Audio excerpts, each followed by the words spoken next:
Blood, उसमें कौन कौन से कंपोनेंट पढ़ लिए थे? आरबीसी। हम्म। हम्म।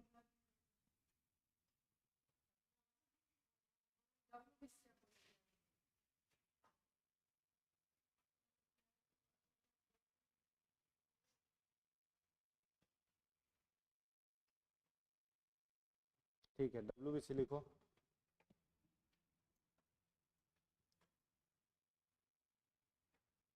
डब्ल्यूबीसी इसको बोलते हैं, पूरा नहीं जा रहा,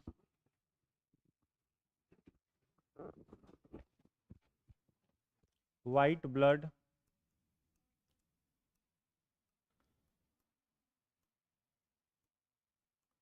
कॉर्पस्क्यूल्स। ठीक है, व्हाइट ब्लड कॉर्पस्क्यूल्स, इसमें लिखिएगा इसे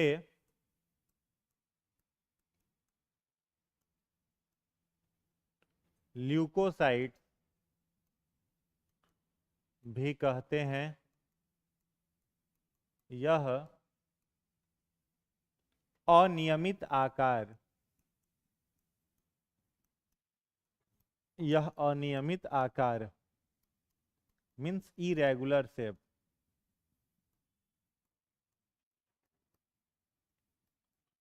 का होता है।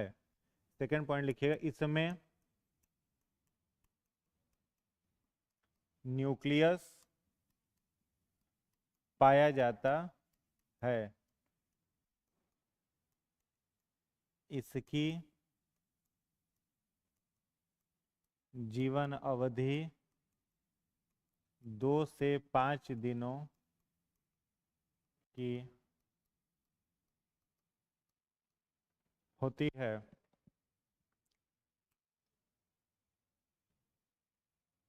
इसे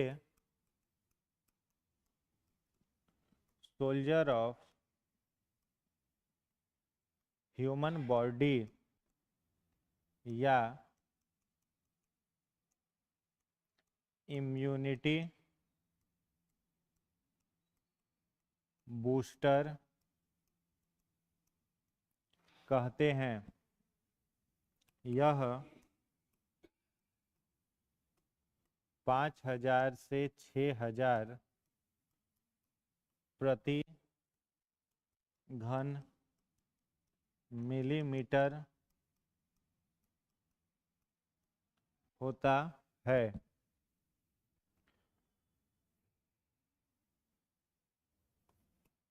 leukaemia,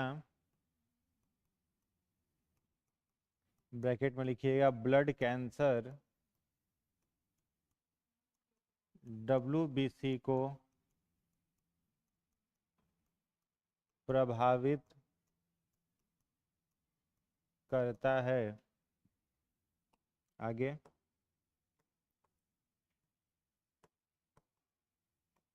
acquired immunodeficiency syndrome, AIDS, जो ह्यूमन इम्यूनो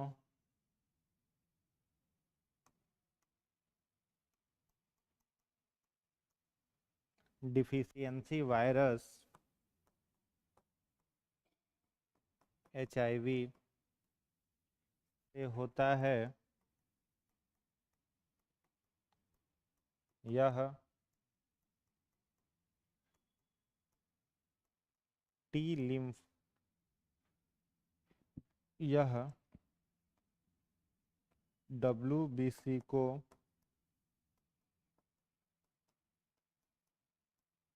WBC के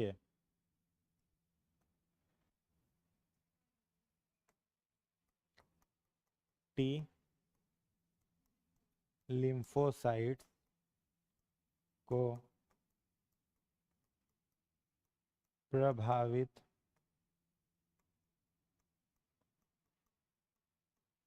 करता है।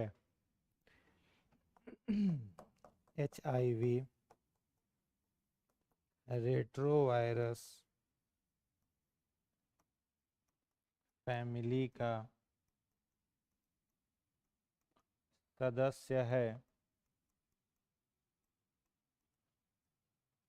जिसका आनुवांशिक पदार्थ RNA है।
ये होता है 2 से 4%। ये होता है 0.5 से 2%। न्यूट्रोफिल्स होता है 60 से 70%। मोनोसाइट 2 से 8%। और ये होता है 20.26%।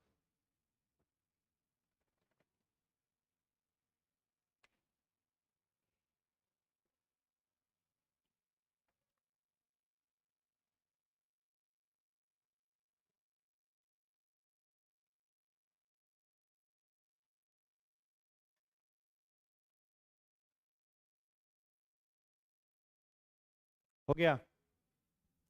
लिख लिए?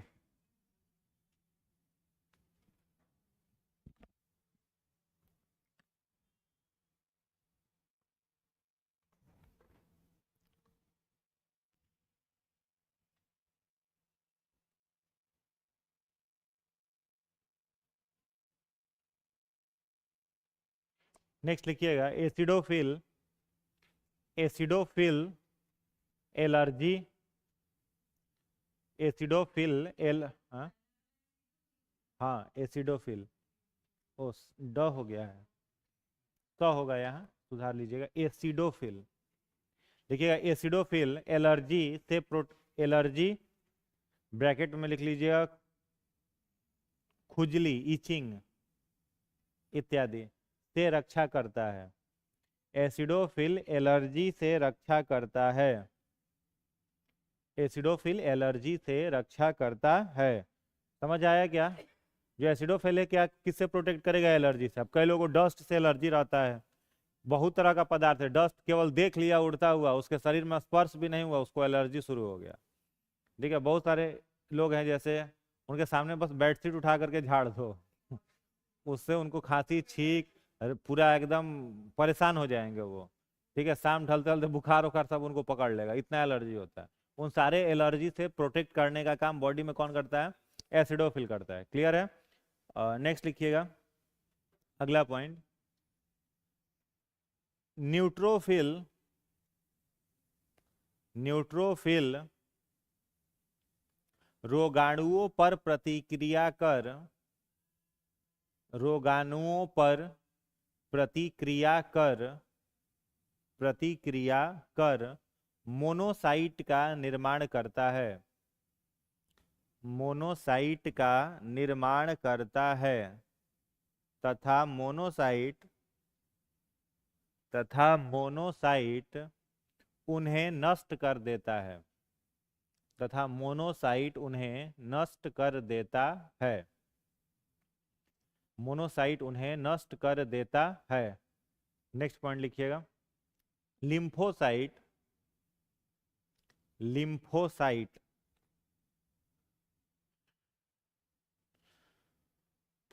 एंटीबॉडी बनाता है, लिम्फोसाइट एंटीबॉडी, एंटीबॉडी बनाता है, लिम्फोसाइट एंटीबॉडी बनाता है। हो गया?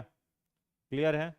अगला पॉइंट लिखिएगा, आरबीसी और डब्ल्यूबीसी का अनुपात, आरबीसी और डब्ल्यूबीसी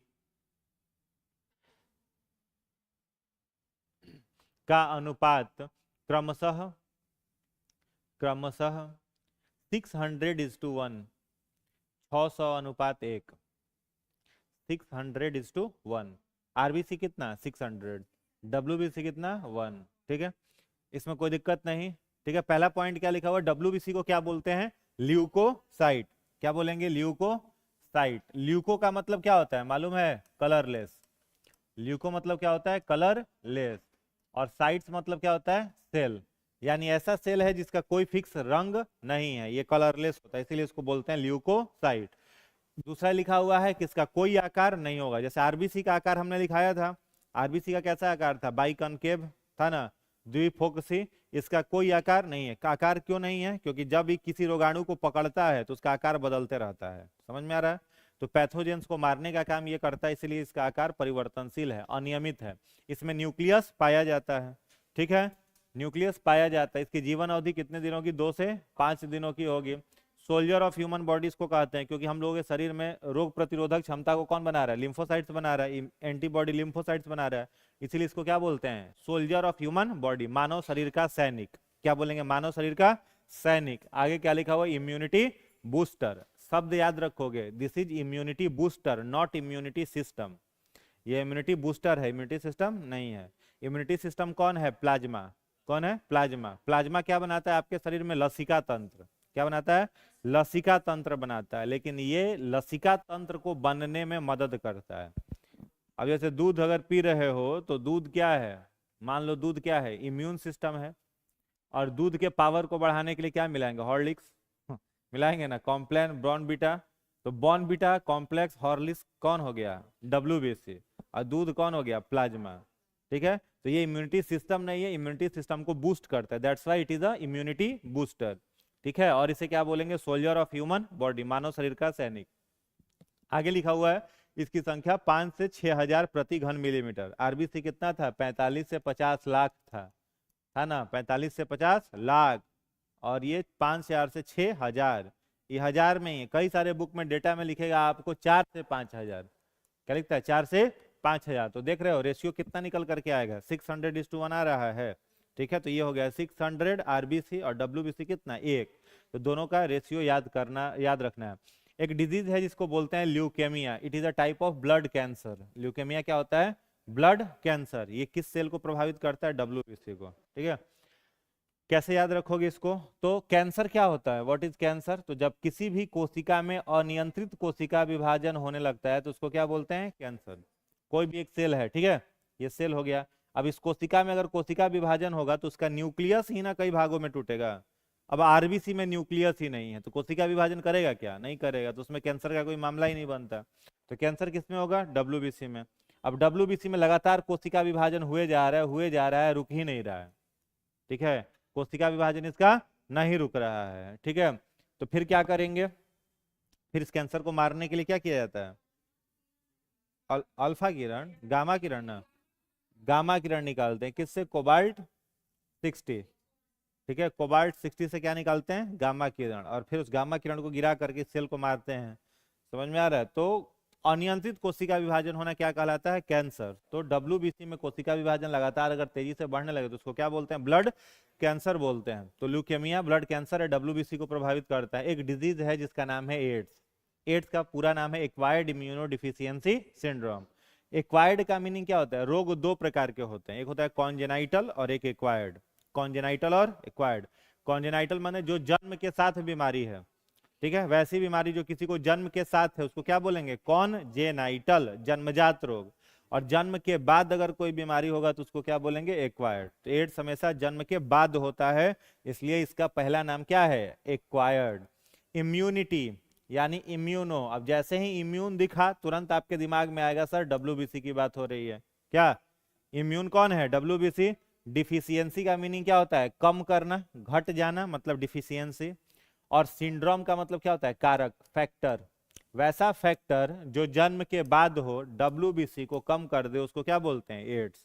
एड्स किससे होता है, वायरस से। वायरस का नाम है एचआईवी। वायरस का क्या नाम है, एचआईवी। और एचआईवी वायरस का पूरा नाम है ह्यूमन इम्यूनो डिफिशियंसी वायरस। मतलब यह केवल मनुष्य को होगा, इम्यून को यानी डब्ल्यूबीसी को क्या कर देगा, घटा देगा। ठीक है, ये वायरस जो होता है वो डब्ल्यूबीसी के टी लिम्फोसाइट्स को, डब्ल्यूबीसी का एक सेल है, डब्ल्यूबीसी टिश्यू है, इस टिश्यू का एक सेल है कौन सा, टी लिम्फोसाइट्स, इसी की संख्या को क्या करता है, कम करता है। और टी लिम्फोसाइट जैसे ही किसी का कम होगा तो लिम्फोसाइट्स जो शरीर में एंटीबॉडी बनाने का काम करता है ये डिस्ट्रॉय हो जाएगा, खत्म हो जाएगा। और जैसे ही लिम्फोसाइट्स डब्ल्यूबीसी के अंदर का खत्म हुआ, व्यक्ति के शरीर का एंटीबॉडीज पूरा पूरा खत्म। अब एंटीबॉडीज खत्म हो जाएगा। एड्स डिजीज से कोई नहीं मरता है, मरता है किस चीज से, एड्स हो गया तो शरीर का सारा रोग प्रतिरोधक क्षमता खत्म। रोग प्रतिरोधक क्षमता होगा तो कोई भी बीमारी होगी वो उसकी ठीक नहीं होगी और फिर उस डिजीज से वो मर जाता है।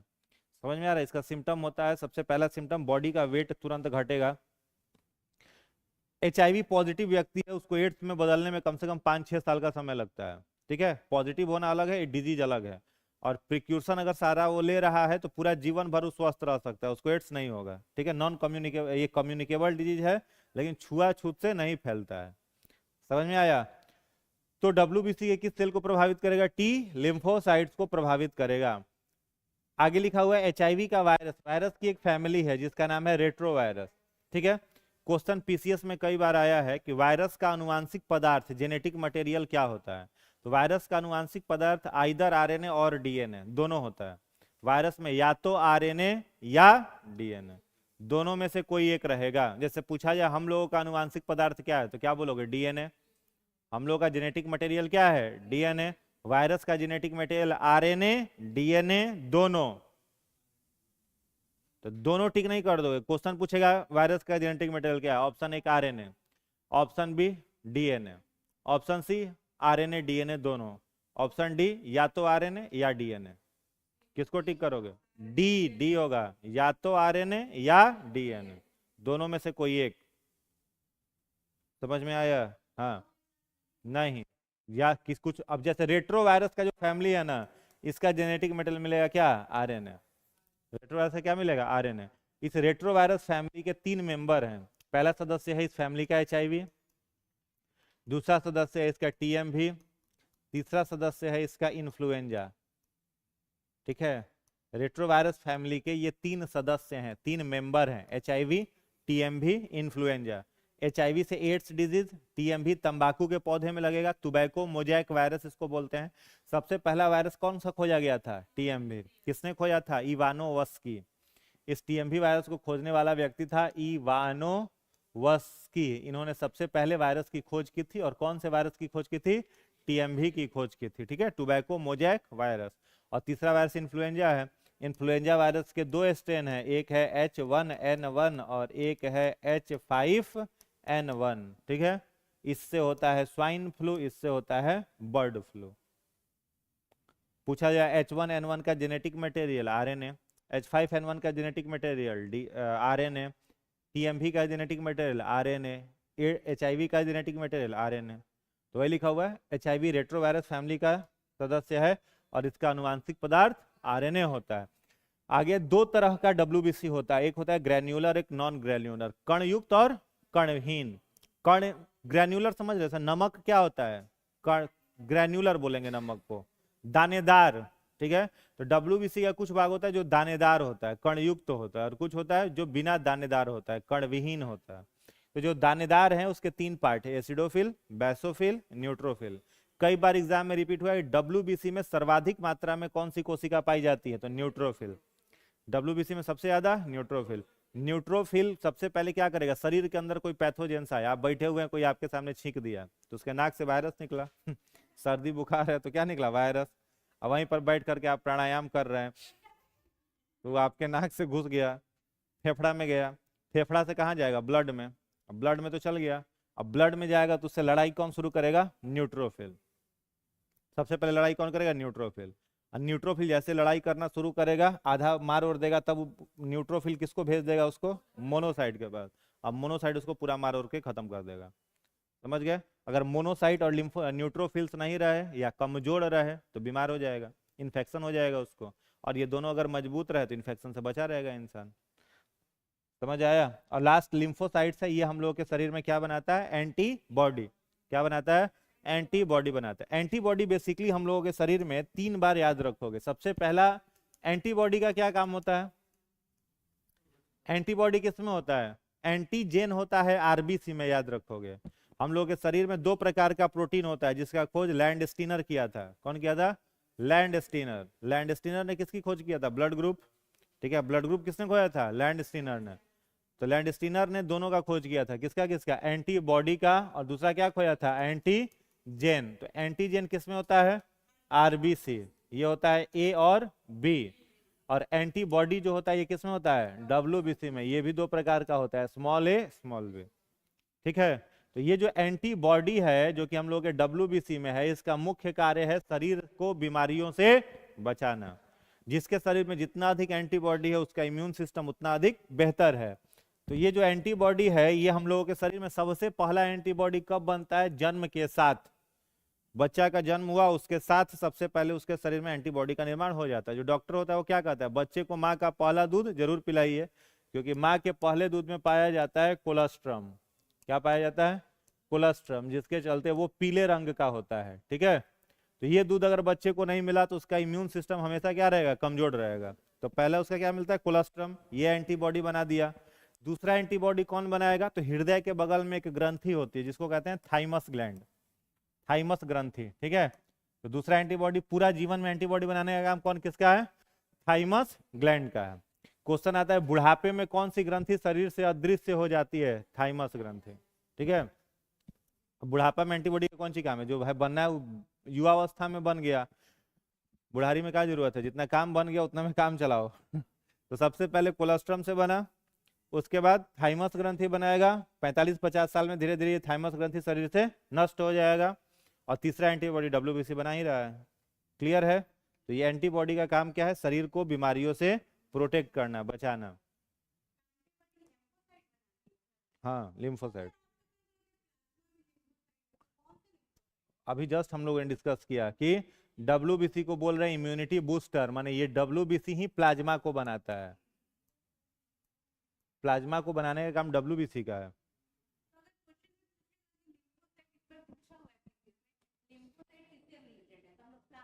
लिम्फोसाइट पूछेगा तो डब्ल्यूबीसी। साइंटिफिक नेम होता है उसका लिम्फोसाइट्स प्लाज्मा का, किससे रिलेटेड है कहाँ पूछा है कभी? अगर पूछा लिम्फोसाइट्स किसका भाग है तो बोलेंगे डब्ल्यूबीसी का। हाँ अगर पूछेगा प्लाज्मा का साइंटिफिक नेम क्या है तो लिम्फोसाइट। तभी तो देख रहे हो उसको इम्यूनिटी बूस्टर लिखे थे, वहां क्या लिखे थे? Immunity system. ठीक है। लिम्फेटिक सिस्टम को बोलते हैं लसिका तंत्र, और लसिका तंत्र यही बनाता है। कोई दिक्कत? आगे बढ़ा जाए। नेक्स्ट हेडिंग बनाइएगा प्लेटलेट्स।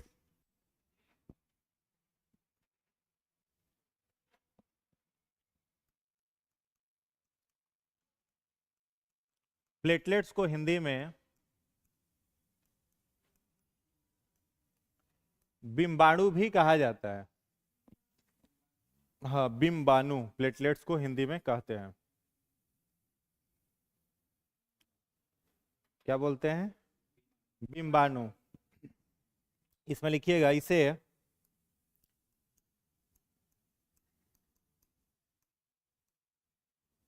थ्रोम्बोसाइट्स,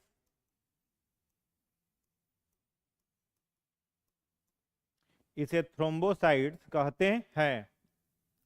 यह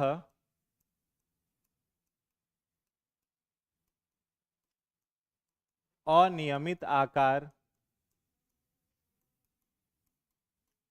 का होता है।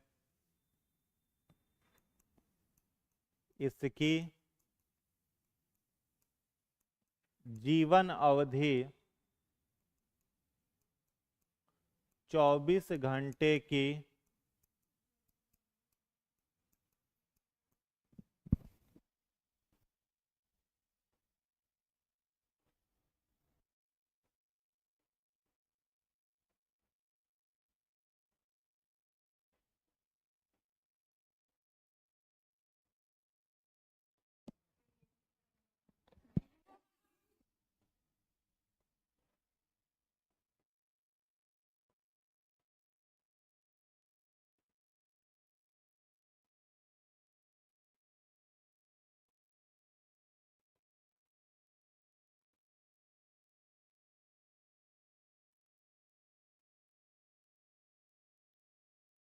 इसे थ्रोम्बोसाइट्स भी कहते हैं और नियमित आकार का होता है।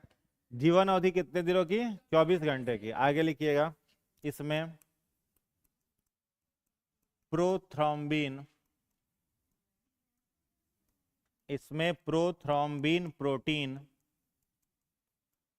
होता है जो वातावरणीय ऑक्सीजन से अभिक्रिया कर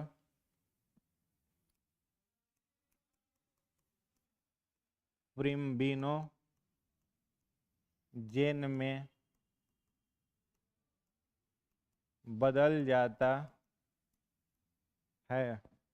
आगे लिखेंगे यह वातावरणीय ऑक्सीजन से रिएक्ट कर किसमें बदल जाता है? प्रिम्बिनोजेन में बदल जाता है। रिएक्ट कर, अभिक्रिया करके। आगे लिखेंगे प्लेटलेट्स का मुख्य कार्य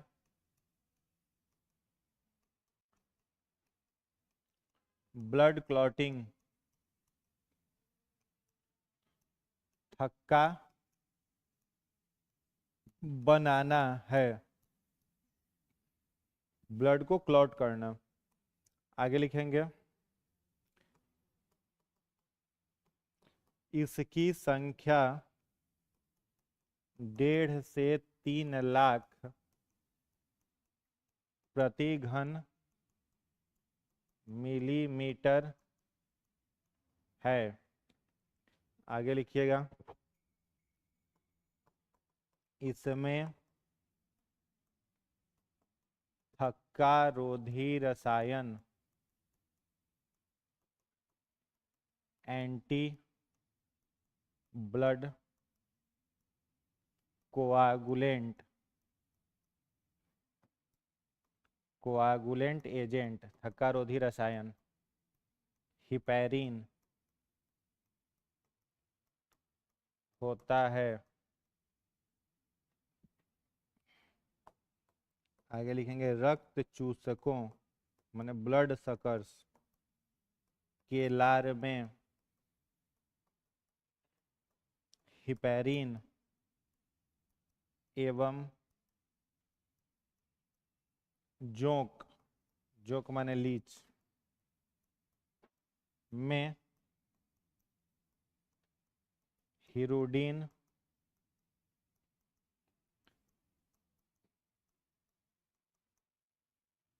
पाया जाता है।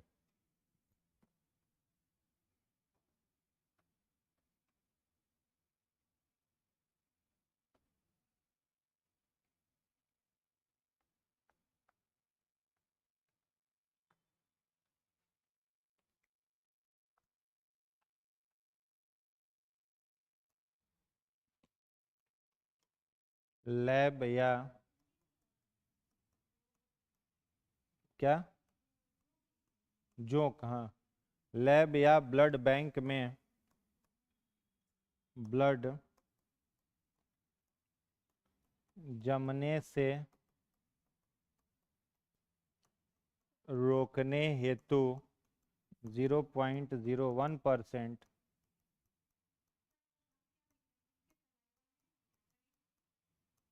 एक मिनट सोडियम साइट्रेट या, हाँ बोलिए,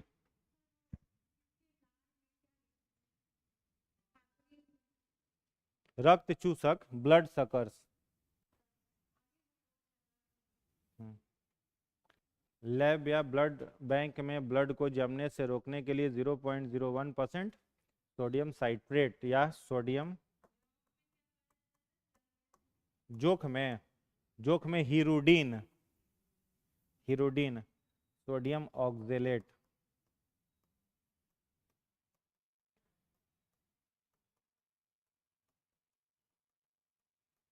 मिला देते हैं।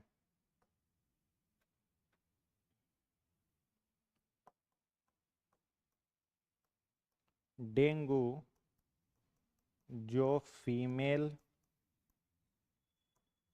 एडीज एग्जिप्टी मच्छर से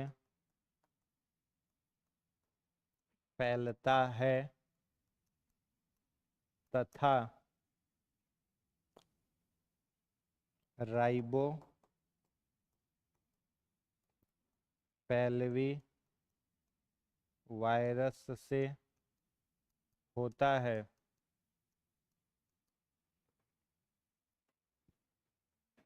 इसमें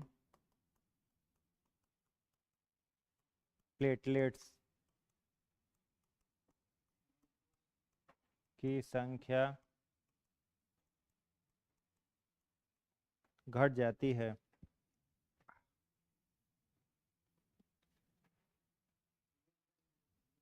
किसमें?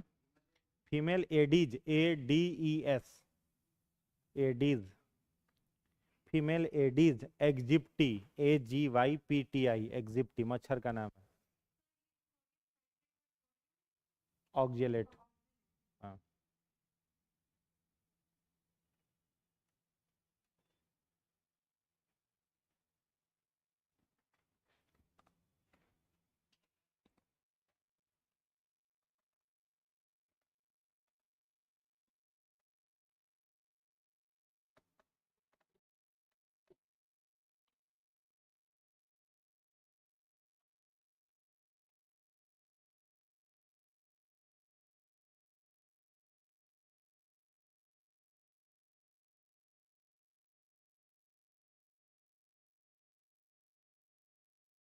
हम्म। हम्म।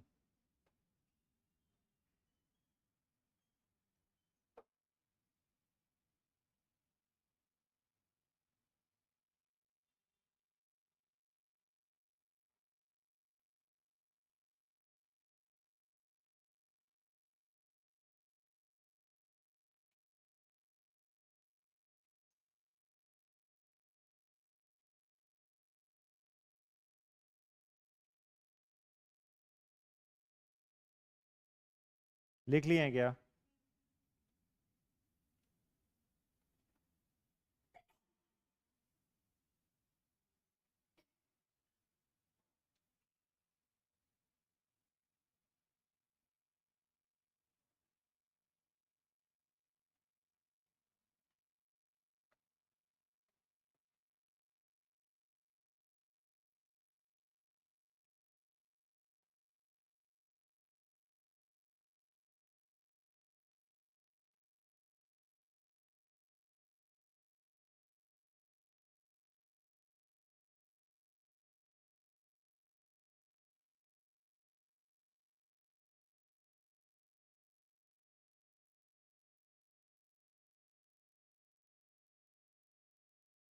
छाप लिए हैं? कोई दिक्कत? क्लियर है? समझाने का जरूरत है क्या? हाँ, 1.5 लाख से 3 लाख पर क्यूबिक एमएम। हो गया, इसको समझ लो फटाफट। देखिए, पहला पॉइंट लिखे हैं, प्लेटलेट्स को क्या बोलते हैं? थ्रोम्बोसाइट्स। नाम सबका इंपॉर्टेंट है, याद रखना है। थ्रोम्बोसाइट्स बोलते हैं इस अनियमित आकार का होता है। इरेगुलर शेप का कौन कौन है? डब्ल्यूबीसी और प्लेटलेट्स। इसका जीवन अवधि कितने दिनों का? 24 घंटा। ठीक है। इसमें कौन सा प्रोटीन मिलेगा? प्रोथ्रोम्बिन, जो एटमॉस्फेरिक ऑक्सीजन से रिएक्ट करके क्या बना देगा? फिब्रिनोजेन।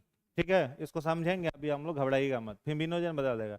प्लेटलेट्स का मुख्य काम क्या है? खून का थक्का जमाना। तो खून का थक्का जमाने के लिए प्लेटलेट्स किसका मदद लेता है? विटामिन के। किसका लेता है? विटामिन के। विटामिन के को बोला जाता है फाइलोक्विनोन। क्या बोलते हैं? फाइलोक्विनोन। ये विटामिन के का रासायनिक नाम है, केमिकल नेम है। तो क्वेश्चन अगर पूछे प्लेटलेट्स या फिर किसी के शरीर में अगर विटामिन के कम हो जाए तो उसका प्लेटलेट्स खून का थक्का बनाने में असक्षम हो जाएगा, उसे दिक्कत होगी ब्लड को क्लॉट करने में। तो खून का थक्का बनाने में प्लेटलेट्स किसकी सहायता लेगा? विटामिन के। ठीक है, फाइलोक्विनोन की। तो इसका मुख्य काम क्या है? ब्लड को क्लॉट करना। आगे लिखा हुआ है इसकी संख्या 1.5 से 3 लाख प्रति घन मिलीमीटर होती है। अगर प्लेटलेट्स किसी व्यक्ति के शरीर में क्या हो जाए? घट जाए, कम हो जाए, तो उसको दिक्कत क्या आएगी? है? अगर मान लो प्लेटलेट्स कम हो गया, हाथ पैर नहीं कट रहा है, तो दिक्कत नहीं है? हाथ पैर नहीं कट रहा है, क्या दिक्कत है? तब क्या दिक्कत है? कौन कमजोर हो जाएगा? कमजोर नहीं होगा। दिक्कत ये होगी कि उसके शरीर में रक्त कहाँ कहाँ बह रहा है? सिरा में, धमनी में और रक्त केशिका में। तो रक्त केशिकाएं जो होती हैं, ब्लड कैपिलरीज, वो फटना शुरू हो जाएगा। ब्लड कैपिलरी क्या होगा? फट जाएगा। ब्लड कैपिलरी फट जाएगा तो खून का इंडोसेक्रीशन होगा, इंडोसेक्रीशन होगा तो विकेट गिर जाएगा। समझ गए? इसलिए प्लेटलेट्स की संख्या कितनी रहनी चाहिए? 1.5 से 3 लाख के बीच। ठीक है, हेल्दी व्यक्ति में 3 लाख रहे तो खूब बढ़िया है। प्लेटलेट जिसमें खूब अधिक है उसको कोई बीमारी ही नहीं होगा। उसको डेंगू काटेगा तो डेंगू को डेंगू हो जाएगा। ठीक है, लेकिन उसको डेंगू नहीं होगा। अब प्लेटलेट्स कमजोर अगर है तो दिक्कत है। प्लेटलेट्स अगर घट जाए, प्लेटलेट्स को बढ़ाने का कोई उपचार एलोपैथ में नहीं है। एलोपैथ क्या करता है? केवल प्लेटलेट्स की संख्या को बैलेंस करता है, रोकता है, स्थिर रखेगा। बढ़ाना अगर है तो नेचुरल ट्रीटमेंट, कीवी फल है, पपीते के पत्ते का रस है, गिलोय का है रस है, बकरी का दूध है। ठीक है, गांधी जी बकरी का दूध पीते थे, इसलिए कितने बुद्धिमान थे। दुबले पतले थे लेकिन बहुत ज्यादा बुद्धिमान। अंग्रेज सबसे ज्यादा, पूरा इतिहास पढ़िएगा तो सबसे ज्यादा अंग्रेजों को किसी से डर लगा तो गांधी जी। बाकी किसी से अंग्रेज कभी डरता नहीं था। जो गरम दल में जो लोग थे, वो गरम दल से इसलिए डरता था कि फिजिकली 2 4 10 लोगों को मार देगा। इसलिए नहीं डरता था अंग्रेज कि फिजिकली 2 4 10 लोगों को मार देगा। और नरम दल में गांधी से इसलिए डरता था कि एक आवाज में पूरा भारत, अब असहयोग आंदोलन, सब लोग कहा कि तुम जो बनाओगे उसका यूज नहीं करेंगे। तो गांधी जी एक अलग पावरफुल इंसान थे। बुद्धि कहाँ से आया था? बकरी के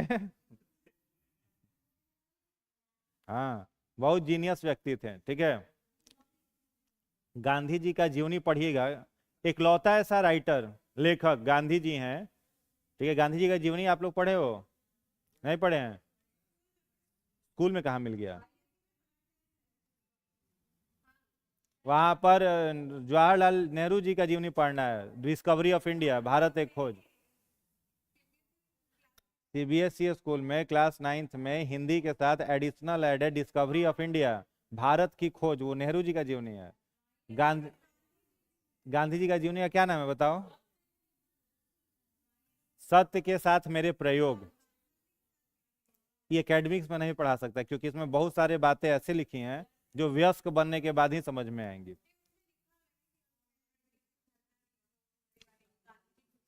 समझे? तो गांधी जी की जीवनी का क्या नाम है? सत्य के साथ मेरे प्रयोग।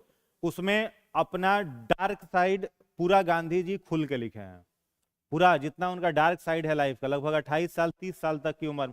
अब जैसे किसी को अपना नोवेल लिखना हो, जीवनी लिखना हो, बायोग्राफी लिखना हो, तो अपने बुराई को क्या करेगा? छुपाने का कोशिश करेगा। अपना पॉजिटिव पक्ष ज्यादा लिखेगा कि हम तो बच्चे से जीनियस थे, जन्म लिए मुंह में दांत था, ठीक है, ऐसा ही ना लिखेगा।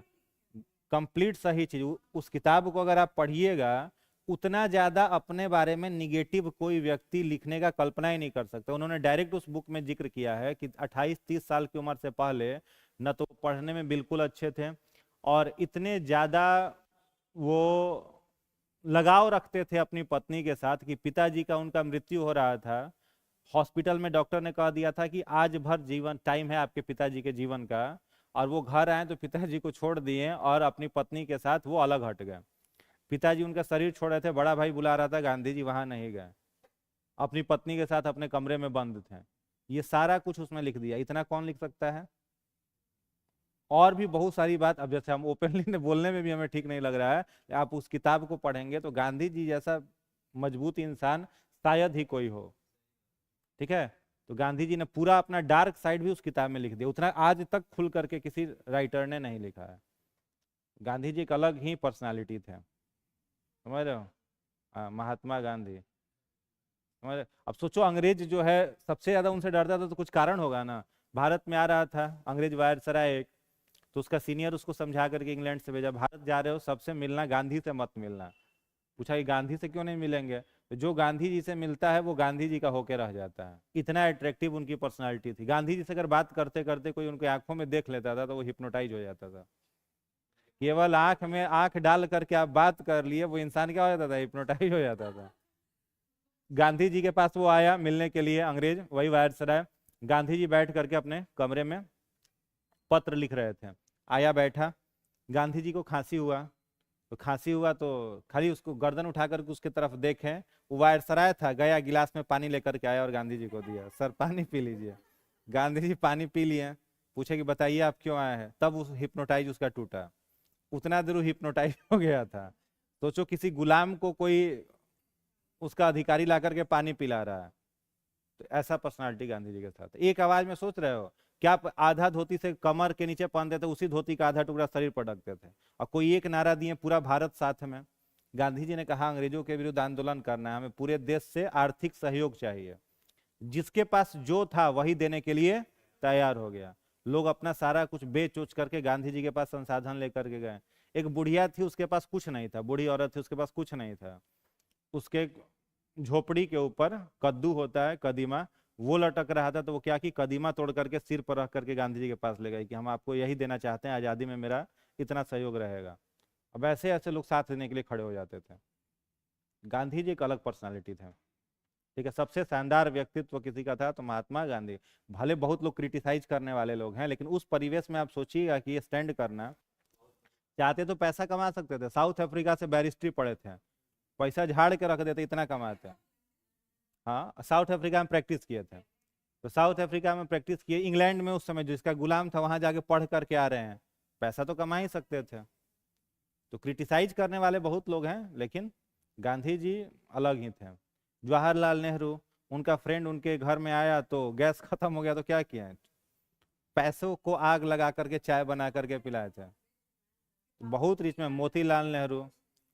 ठीक है, तो वैसे वैसे लोग स्वतंत्रता आंदोलन में आए, सब कुछ छोड़ करके आए। तो ऐसे पर्सनालिटी को क्रिटिसाइज नहीं किया जा सकता है। खादी आंदोलन जब गांधी जी का चला तो नेहरू जी रेशमी कपड़ा भी पहन सकते थे, क्या पहनना शुरू कर दिए? खादी का कपड़ा। अभी तो खादी का कपड़ा ब्रांड बन गया है। खादी का शर्ट हम पड़े तो वीआईपी समझेंगे खुद को, नहीं है? अभी खादी का शर्ट खरीदने जाओ तो कम से कम 3000-3500 का शर्ट है। ठीक है, उस समय खादी, ये तो खादी सिंथेसिस कर करके तैयार किया गया। वो जो खादी होता था गढ़ता था पहनने में। बहुत मोटा होता था, वो पहनने में पूरा त्वचा पर वो दाना दाना हो जाता था, इतना गड़ता था। अब वो गांधी जी बनाते थे, और अब तो खादी खैर ब्रांड का सिंबल बन गया कि आप खादी का पैंट पहन रहे हैं, शर्ट पहन रहे हैं। उस समय खादी जो था वो ब्रांड ब्रांड में बन रहा है, लेकिन जूता चप्पल खादी में नहीं बनता है, वो ब्रांड का पार्ट हो गया अब। बोले ना, ब्रांडिंग हो गया खादी का। खा वो अलग है, वो अलग, वो अलग है। खादी अलग है, खादी में से अलग। समझ गए? तो ऐसे ऐसे लोग गांधी जी के साथ और बाकी लोगों के साथ जुड़े हैं। गरम दल से प्रभावित थे कौन? नेताजी सुभाष चंद्र बोस। लेकिन किसके पास आए? गांधी जी के पास आए। भले ही गांधी जी उनको हटा दिए, चाहे जो भी किए, अध्यक्ष से खुद नहीं छोड़े, बहुत सारा उसमें पॉलिटिक्स हुआ था। वही तो बोले कि पॉलिटिक्स बहुत सारा इंटरनल हुआ था, तो सुभाष चंद्र बोस जी, लेकिन बाद बाद लास्ट लास्ट तक वो रिस्पेक्ट करते थे गांधी जी का। गांधी जी का कोई विरोधी, हम्म, कोई विरोधी का मतलब क्या होता है? क्यों मारे, बताइए, आप बताइए, क्यों उनको उनका, नहीं तो बताइए कुछ। हाँ, हम्म। लेकिन वो डिसीजन सही था उनका, गांधी जी का, अगर नहीं होता तो उस समय बहुत समस्या। ठीक है। तो आज से क्या करना है? पता करना है मोहल्ले में बकरी है या नहीं। ठीक है। तो ब्लड प्लेटलेट्स को बढ़ाने का काम बकरी का दूध करता है, पपीता का, हाँ। डेंगू, डेंगू का जब सीजन फैलता है ना, तो 1 कप बकरी के दूध का मूल्य हो जाता है 100 रुपए। हम खरीदे हैं, इसलिए मालूम है। कोविड के टाइम में जब लॉकडाउन लगा हुआ था ना, तो लॉकडाउन में हम ही को ड्यूटी मिल गया, अब घर पर आना कोई काम नहीं था, तो लाना था बकरी का दूध। डेंगू नहीं हुआ था किसी को, प्लेटलेट्स घट रहा था, 50-55 हजार 60 हजार प्लेटलेट्स हो गया था, तो जाकर लाना था। तो हम घर के पीछे, अब रोड पर आते तो पुलिस डंडा लेके खड़ा था सब, पूरा रोड पर पुलिस है ना था, कोई घर से बाहर नहीं निकलेगा। शाम में 2 घंटा टाइम, कोविड याद है, शाम में 2 घंटा का समय मिलता था बाहर निकलने के लिए, 4 से 6 या 3 से 5 ऐसा कुछ टाइम था, 2 ही घंटा आप निकल सकते हैं। सब्जी की दुकान पर जाइए तो गोल गोल बना करके रखता है, तो उसी में खड़े होकर के लाइन से जाइए। तो बकरी का दूध लाने जाते थे, तो 100 रुपया 1 कप देता था कच्चा दूध। और उसके बाद 4 महीना हम लगातार 3 महीना जा करके लाए थे। बाद में सोचे कि 100 रुपया 4 महीना जोड़ करके बताओ तो क्या रुपया हुआ? 120। 3 हजार से कुछ ज्यादा ही हुआ, 16 हजार रुपया लगभग। 16 हजार में तो हम सोचे कि बकरी खरीद लिए होते हैं। ठीक है। बट हाँ, हाँ, तो लॉकडाउन का टाइम था, क्या करते बैठे बैठे। वो भी ठीक था। तो खाना का थोड़ी दिक्कत है, वो तो मिल ही जाता है, दिन भर खाते रहते हैं। बकरी ऐसा जंतु है। एक बार की सच्ची घटना बता रहे हैं, अकबर और बीरबल का नाम सुने हैं सब लोग? अकबर राजा थे और बीरबल उनके सबसे समझदार मंत्री। कोई भी समस्या में अकबर फंसते थे तो कहाँ जाते थे सॉल्यूशन लेने? बीरबल के पास जाते थे ना। तो अकबर के मन में एक बार बात आया कि हम क्या करेंगे, एक टेस्ट लेते हैं अपने गांव, मतलब अपने प्रजा लोगों का, कि प्रजा में कौन लालची और कौन कितना ये है, ठीक है, ईमानदार है। तो अकबर अपने मंत्री से बोला एक बकरी ले आओ। बकरी ले आया गया। पूरे राज्य में खबर फैला दिया कि जो इस बकरी को भरपेट भोजन करा देगा, उसको हम अपना आधा राज्य दे देंगे। अब जितना गांव का, जितना राज्य का लोग था, सब समझा बकरी को भरपेट खिलाना कितना खा सकती है, बकरी कितना ही खाएगी। पहले एक इंसान आया, कहा कि हम इसको ले जाना चाहते हैं। अकबर बोला एक शर्त है, ले जाओगे, अगर खाली पेट इसको ले आओगे तो तुम्हारा गर्दन काट देंगे, और पेट भर करके ले आओगे आधा राज्य मिल जाएगा। कहा कोई बात नहीं, बकरी कितना खाएगी, 50 किलो 100 किलो, डेढ़ जो खाएगी यही ना खाएगी, इससे ज्यादा क्या ही खाएगी, आधा राज्य मिल रहा है। ले गया, पत्नी से बोला कि इसको बढ़िया से खिलाओ, जितना खा सकती है उतना खिलाओ। सब कुछ खिलाया गया बकरी को जो वो खा सकती थी। 2 मिनट के लिए बकरी का खाना से मुंह फेरी, मतलब थोड़ा सा मन तृप्त हुआ, खाना से क्या कर दी, मुंह फेर दी, इसको लगा कि पेट इसका भर गया। ले आया राजा के पास, अकबर के पास। अब अकबर के पास ले आया तो अकबर बोला कि घास कहीं से ले आओ। गया, घास रखा, जैसे ही बकरी के सामने, बकरी खाना शुरू कर दिया। उसका गर्दन क्या हुआ, कट गया। देखते देखते कम से कम 12-15 लोग राज्य के अकबर के हाथों मारे गए। बकरी खा रही है। घरों में नहीं होता है, घर में आप रहिए, बार बार कुछ कुछ खाते रहे तो लोग कहते हैं ना बकरी ऐसा मुंह चलाते रहता है, नहीं होता है, बकरी ऐसा मुंह चला रहा है। अब फिर ऐसा हुआ, बीरबल सोचे कि ऐसे देखते देखते तो पूरा राज्य का कई सारा लोग मर जाएगा। बीरबल सोचे कि कई लोग मर जाएगा तो किस इसका उपाय निकालना पड़ेगा, लालच में लोग आएंगे और मरेंगे। तो बीरबल सोचा कुछ इसका फाइनल उपाय निकालते हैं। बीरबल कहा अकबर से कि हम ले जाएंगे इस बार बकरी को। अकबर समझाया कि देखो बकरी का पेट कोई नहीं भर सकता, तुम ले जाओगे तुम भी मारे जाओगे। बीरबल उसका चिंता छोड़ दीजिए, हम ले जाएंगे। बीरबल बकरी को लेकर के गया, और कहाँ लेकर गया, पूरा धूप में, मरुस्थल, डेजर्ट में, रेगिस्तान में ले गया, जहाँ चारों तरफ बालू था। बकरी का खूंटा बालू में बांध दिया, गाड़ दिया, और धूप में बकरी को रख दिया। अब बकरी कंफ्यूजन में थी, अभी तक रह रहे थे तो एसी में लोग ले जाकर के खिला रहा था अभी ये कहाँ ले आया है, धूप में ले आया है। फिर बीरबल क्या किया, जा करके सूखा जला हुआ घास जो रेगिस्तान में था, सूखा हुआ घास जिसमें कोई रस नहीं है, ले आके बकरी के सामने रख दिया। बकरी और कंफ्यूज हो रही है कि अभी तक पुआ पूड़ी हलवा खा रहे थे, ये क्या रख रहा है, सूखा घास रख रहा है। अब स्वभाव है बकरी का खाना। अब वो जैसे ही घास खाना शुरू की, बीरबल बगल से वो डंडा उठाया, अब बकरी के मुंह पर 2 डंडा मारा, एकदम मुंह पर 2 डंडा मारा। अब जैसे ही 2 डंडा मारा, बकरी और कंफ्यूजन में, एक तो धूप में बांधा है, सूखा घास दिया है, वो भी खाने नहीं दे रहा है, मार रहा है। बकरी पूरा दिन घास खाने का कोशिश करते रही, अब पूरा दिन उसके मुंह पर वो डंडा मारते रहा, मारते मारते मुंह उसका फुला दिया अब फिर लेके आया कहाँ, अकबर के पास। अकबर के पास ले आया और वहां रख दिया। अकबर कहा घास ले आओ, तो कहा कि लाते हैं, हम ही घास लाते हैं। तो जाके खूब बढ़िया इस बार रसीला घास लेकर के आया, बकरी के आगे रख दिया, और डंडा लेके चुपचाप खड़ा हो गया वहीं बगल में डंडा लेके क्या हो गया, बीच बगल में खड़ा हो गया। अब बकरी डंडा को देख रही थी, घास को देख रही थी, बीरबल को देख रही थी। तो जान रही थी कि दिन भर पिटाए हैं, अगर गलती से खाएंगे फिर मारेगा ही, खाने तो देगा नहीं। समझ गया। तो बीरबल बड़ा जीनियस थे, समझ गया। कहाँ खाने से मिल गया, वो डंडा लेके खड़े थे, आधा राज्य मिल गया, आधा राज्य। समझ गए। तो मन हम लोग का बकरी ही है। मन क्या है, उसको केवल कंफर्ट जोन में रखिएगा तो काम चलने नहीं देगा।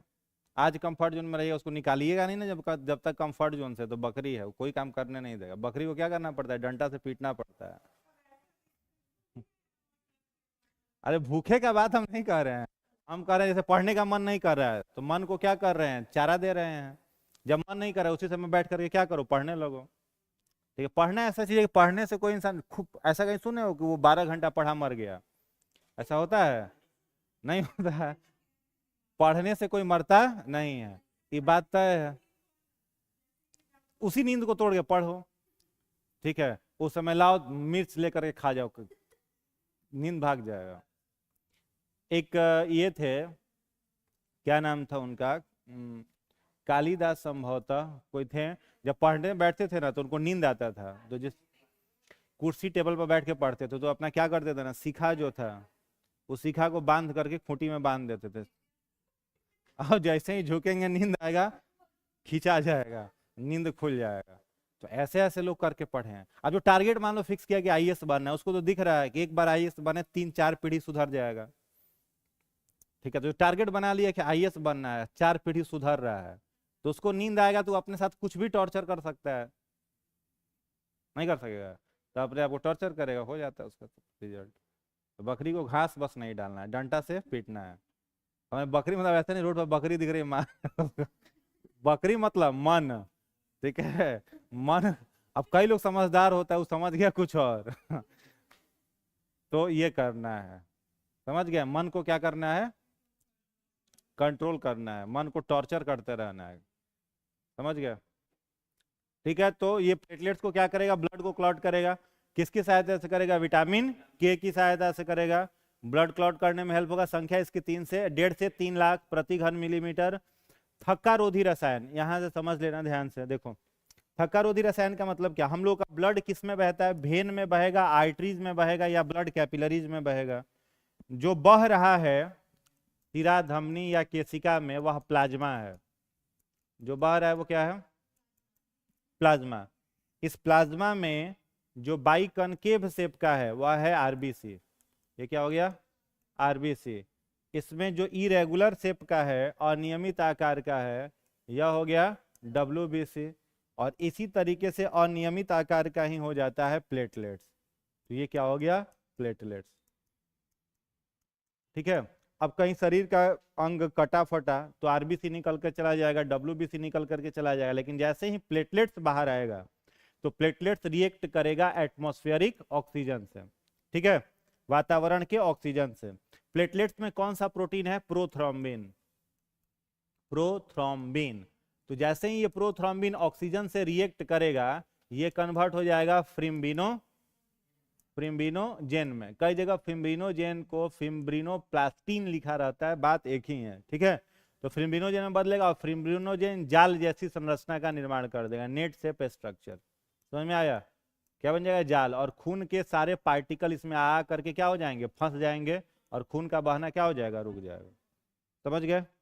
अब आपके मन में बात आएगी कि सर यहाँ पर जो आरबीसी है, इस आरबीसी के भी भीतर क्या है, ऑक्सीजन है, नहीं है। आरबीसी ऑक्सीजन को कैरी करता है ना जी, तो ऑक्सीजन यहाँ भी, और सब पार्टिकल ब्लड का अंदर में टकरा रहा है। तो ऐसा भी हो सकता है कि इस आरबीसी में जैसे ही प्लेटलेट्स मिले, शरीर के भीतर ही खून का थक्का बन जाए, नहीं संभावना है। तो शरीर के भीतर खून का थक्का बनने से रोकने के लिए इस प्लेटलेट्स के अंदर पाया जाता है हिपैरिन। क्या पाया जाता है, हिपैरिन। तो हिपैरिन शरीर के भीतर खून का थक्का नहीं बनने देता, इसलिए इसको एंटी ब्लड कोआगुलेंट कहते हैं, थक्का रोधी रसायन। प्लेटलेट्स, प्लेटलेट्स में वो शरीर के भीतर खून का थक्का नहीं बनने देता है। अब बाहर निकला तो हो गया। रक्त चूसक जो होते हैं, ब्लड सकर्स। तो ब्लड सकर्स का मतलब क्या है, जैसे जोक, जैसे जू हो गया बाल में, जैसे मच्छर, तो मच्छर हो गया, खटमल हो गया, या फिर जू हो गया।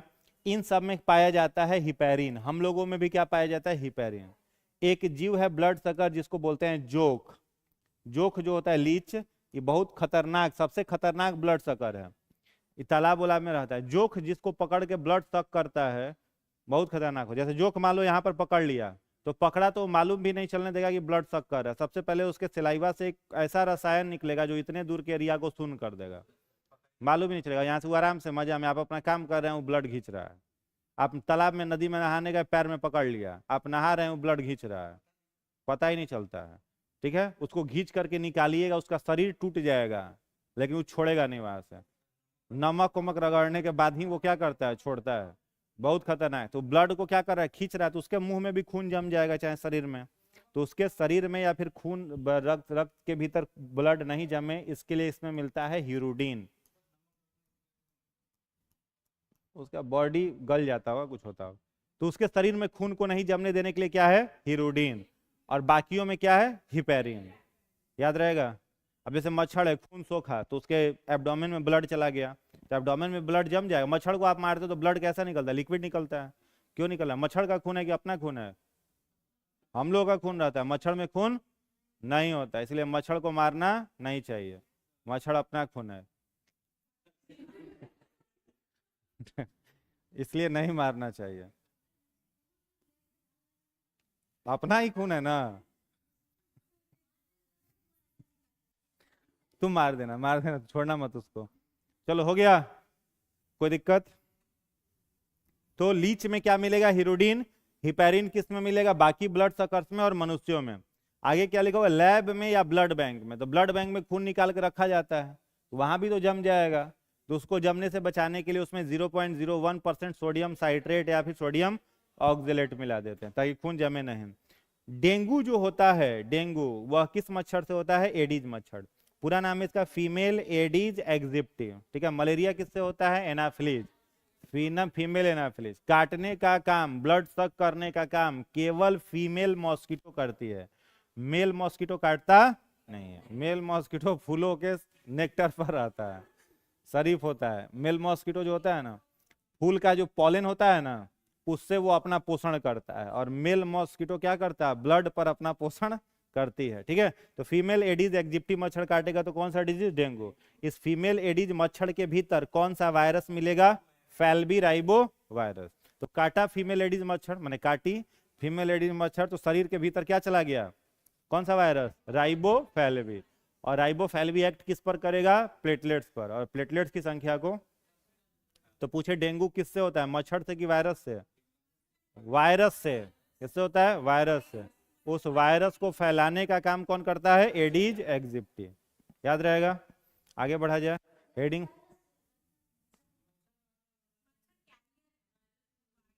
मलेरिया किससे होता है बताओ, उससे होता है। मादा एनाफिलिस फैलाता है कि उससे होता है? हाँ, पहुंचाने का काम करती है, उससे होता नहीं है। होता है किससे, प्लाज्मोडियम से। किससे होता है, प्लाज्मोडियम से होता है। अंतर समझ में आया? हाँ, बहुत बढ़िया, बहुत समझदार हो। हेडिंग बना लो, blood group. Blood group, blood group, रक्त समूह। ब्लड ग्रुप, रक्त समूह, इसमें लिखिएगा, ब्लड ग्रुप में लिखिएगा, इसकी खोज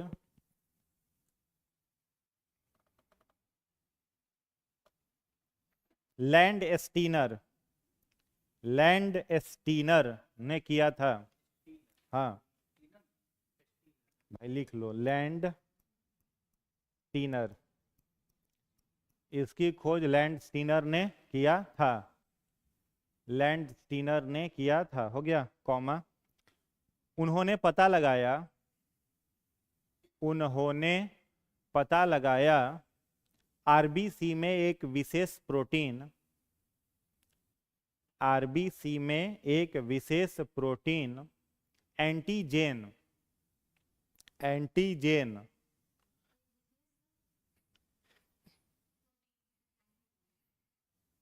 एक विशेष प्रोटीन एंटीजेन तथा डब्ल्यूबीसी में एंटीबॉडी, तथा डब्ल्यूबीसी में एंटीबॉडी पाया जाता है। डब्ल्यूबीसी में एंटीबॉडी पाया जाता है। समझ आया, कोई दिक्कत इसमें? एंटीजेन को आप किस तरीके से डिनोट करोगे, capital A capital B. Antigen को डिनोट करते हैं capital A capital B. Antibody को किससे डिनोट करेंगे, स्मॉल ए स्मॉल बी से डिनोट करेंगे, कोई दिक्कत नहीं। आगे लिखिएगा, यदि एंटीजेन, यदि antigen capital A, capital A, antibody capital B, antibody capital B के साथ मिल जाए, सॉरी उल्टा हो गया, यदि antigen capital A comma antibody small a, antibody small a से मिल जाए तो खून का थक्का बनेगा, तो खून का थक्का बनेगा और व्यक्ति की, और व्यक्ति की मृत्यु हो जाएगी, व्यक्ति की मृत्यु हो जाएगी। ठीक है, अगला पॉइंट, एंटीजेन और एंटीबॉडी के आधार पर, एंटीजेन और एंटीबॉडी के आधार पर निम्न रक्त समूह हैं, निम्न रक्त समूह हैं। लिखिएगा, एंटीजेन, तो सॉरी पहले लिखिएगा blood group,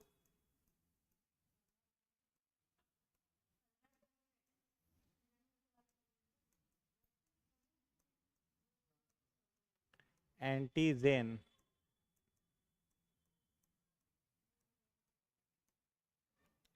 antibody,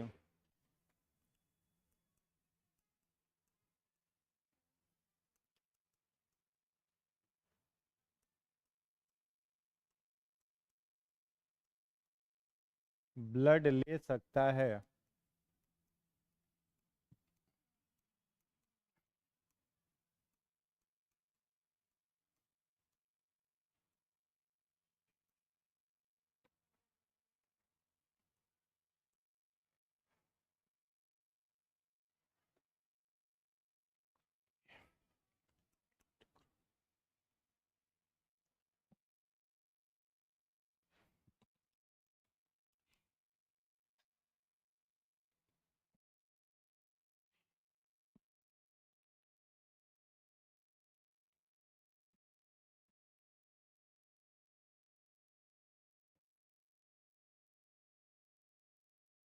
blood group का टाइप कितना हो गया? 4। पहला कौन सा हो गया? Blood group A. दूसरा हो गया बी। दूसरा हो गया ए बी। चौथा हो गया ओ। यह किसके आधार पर बनाया गया है? एंटीजेन और एंटीबॉडी को बेस बनाकर। किसने बनाया है? लैंड स्टीनर ने बनाया है। ओ ब्लड ग्रुप जो होता है उसको क्या बोलते हैं? Universal donor. क्या बोलते हैं? Universal donor. हाँ, और पूछा जाता है, क्वेश्चन आया होगा, सेना में किस ब्लड ग्रुप को अधिक प्रधानता मिलती है? तो क्या बोलोगे? ओ को अधिक प्रधानता मिलती है। ठीक है, क्योंकि वो ब्लड को क्या करता है? डोनेट कर सकता है, सबको ब्लड को डोनेट कर सकता है। और ए भी सबका ब्लड रिसीव कर सकता है। तो क्यों करता है वो लिखिएगा। एक ब्लड ग्रुप है एंटीजेन में, लिखिएगा ए, यहां लिखिएगा A B, A and B, और ओ में एंटीजन एब्सेंट। नहीं,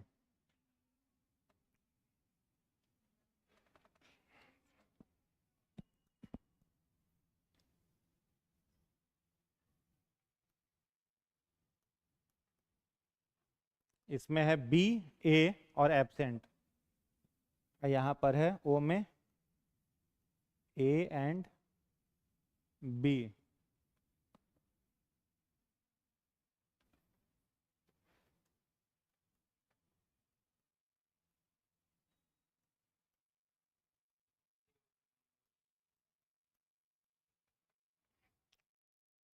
ओ से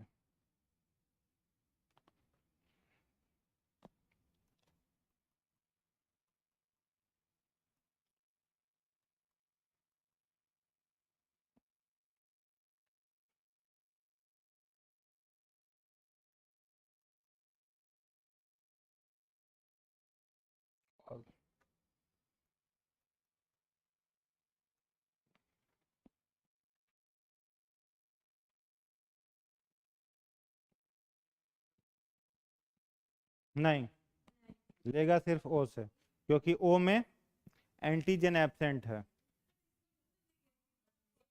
बता रहे हैं वही। अभी ये लिख लीजिए। ये क्लियर हो गया? क्या लिखा है इसमें? ब्लड ग्रुप ए के अंदर एंटीजन क्या है? ए, और एंटीबॉडी क्या है? बी। ब्लड ग्रुप बी में एंटीजन बी, एंटीबॉडी ए है।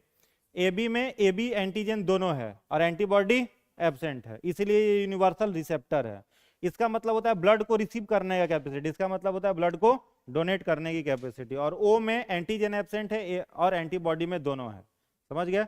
तो ए किससे ब्लड ले सकता है? ए से और ओ से। बी किससे ले सकता है? बी से और ओ से। ए बी सभी से ब्लड ले सकता है। ओ जो है सिर्फ किससे ब्लड लेगा? ओ से। आगे देखिए, ए किसको ब्लड दे सकता है? ए को और ए बी को। बी को नहीं देगा, ए को देगा और ए बी को देगा। बी जो है वो किसको देगा? बी को देगा, ए बी को देगा, ए को नहीं देगा। ए बी जो है वो केवल ए बी को देगा, ए को नहीं देगा, बी को नहीं देगा, केवल किसे देगा? ए बी को। ओ जो है वो सभी को ब्लड दे सकता है, लेकिन रिसीव जो करेगा ब्लड वो केवल किसका करेगा? ओ का, ओ का करेगा। जिसको हम लोग बोलेंगे ए बी को क्या कह सकते हैं? यूनिवर्सल रिसेप्टर, और इसे हो जाएगा यूनिवर्सल डोनर।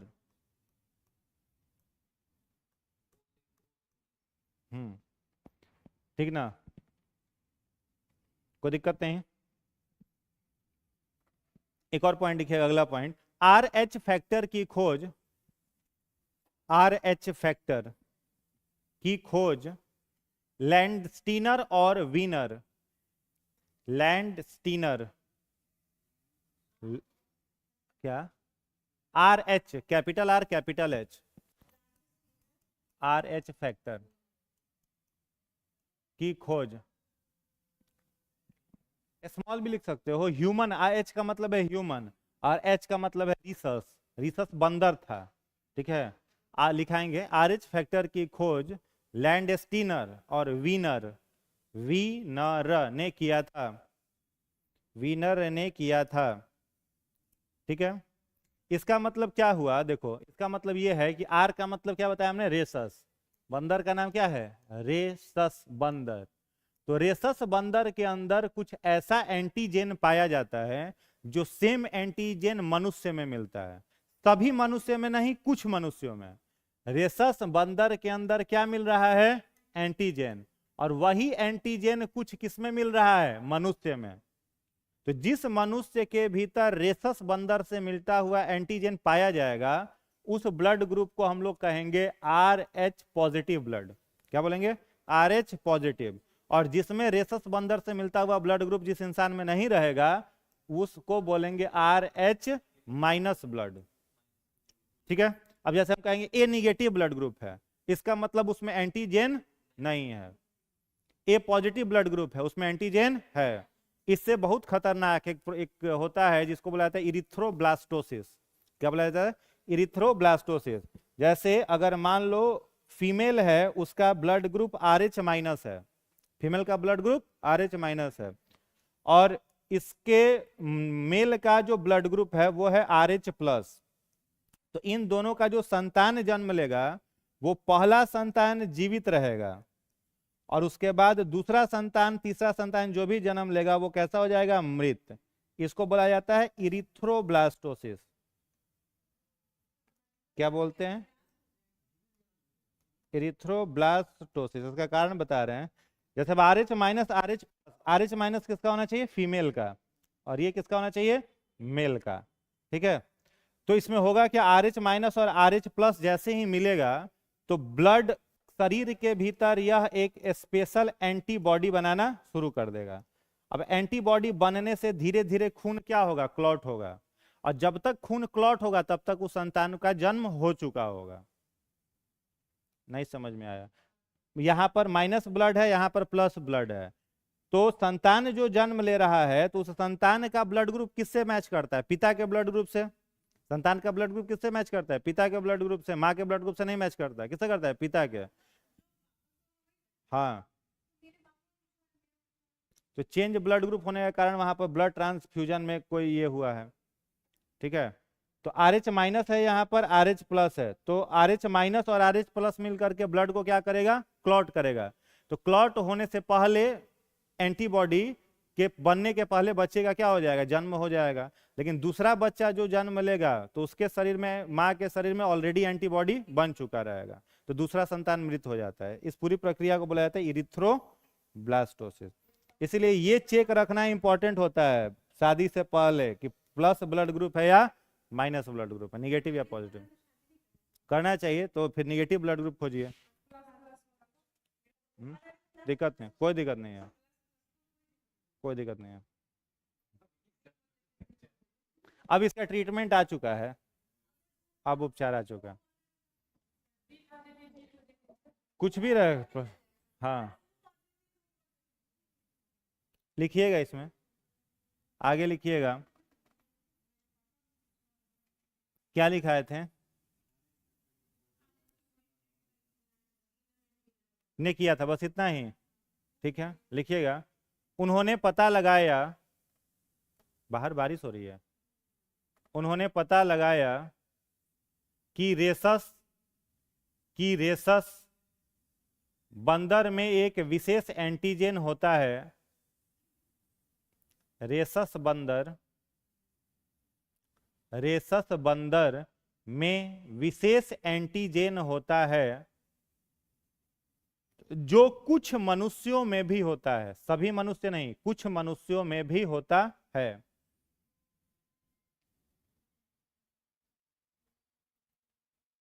कॉमा, जिसमें होगा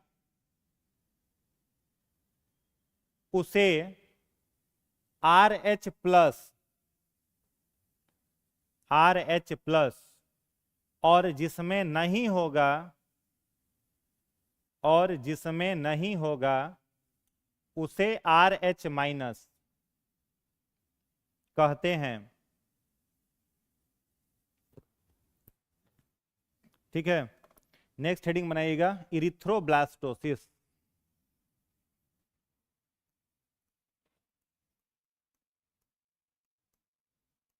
इरिथ्रोब्लास्टोसिस लिख के डैश दीजिए। इरिथ्रोब्लास्टोसिस, इसमें लिखिएगा, यदि माता का ब्लड ग्रुप RH माइनस है,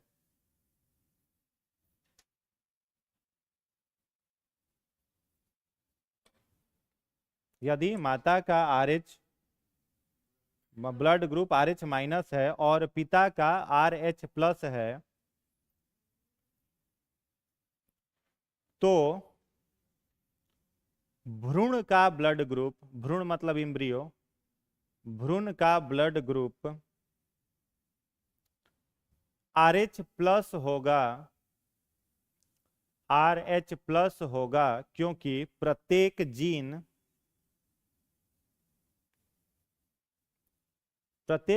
जीन ब्रैकेट में लिखिएगा RH, RH पिता से आता है, पिता से आता है, ठीक है। मतलब RH फैक्टर जो है वो किससे आता है, पिता से आता है। तो आपने क्या ब्लड ग्रुप कहा था, तो ब्लड ग्रुप में RH पॉजिटिव और निगेटिव है, इसमें नहीं समझे। जैसे पिता का ब्लड ग्रुप पॉजिटिव है, तो पॉजिटिव वाला जो है ना RH वो पिता से आएगा, ठीक है। Blood group can be change. Rhesus और ह्यूमन का जो ब्लड एंटीजन है, तो एंटीजन पिता से आएगा, नहीं, एंटीजन डिसाइड नहीं करता। ब्लड ग्रुप चेंज हो सकता है, मैं कहा तो चेंज, माँ का भी ब्लड ग्रुप डोमिनेंट हो सकता है, पिता का भी डोमिनेंट हो सकता है। वो आगे पढ़ना है, वो बताएंगे आप लोगों को, जेनेटिक्स में बताएंगे किस तरीके से ब्लड ग्रुप चेंज होता है, ठीक है। तो बच्चे क्या लिखे, संतान का क्या होगा, पिता से आता है। अगला पॉइंट लिखिएगा,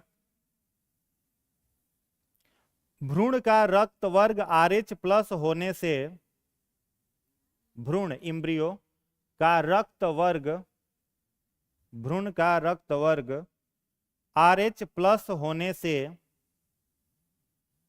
माता का रक्त, माता का रक्त भ्रूण के रक्त के विरुद्ध, माता का रक्त भ्रूण के रक्त के विरुद्ध एंटीबॉडी बनाने लगता है, जिससे जिससे भ्रूण नष्ट हो जाता है।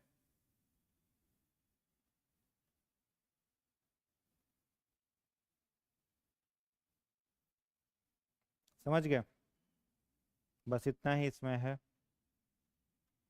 क्लियर ना। एक और पॉइंट लिख लीजिएगा, नोट में 2 पॉइंट लिख लीजिएगा। जीवन रक्षक सुई, जीवन रक्षक सुई किसमें दी जाएगी, सिरा में कि धमनी में, सिरा में, हाँ। जीवन रक्षक सुई सिरा, नस में दोनों आता है, सिरा और दोनों, वेन। जीवन रक्षक सुई सिरा, भेन, VEIN, भेन में दी जाती है, ठीक है। बताएंगे, डीऑक्सीजनेटेड ब्लड फ्लो होता है। जीवन रक्षक सुई किसमें दी जाती है, सिरा में दी जाती है। और बॉर्डर पर किसको प्रधानता मिलेगी, O को, O ब्लड ग्रुप को, ये तो मालूम है। तो बस आज इतना ही रहते हैं। ह्यूमन हार्ट हेडिंग बना के छोड़ दीजिए, कल का टॉपिक रहेगा ह्यूमन हार्ट। हाँ, यही था। सेकेंड पॉइंट था बॉर्डर पर ब्लड ग्रुप O को प्रायोरिटी मिलता है। ब्लड ग्रुप O जो होता है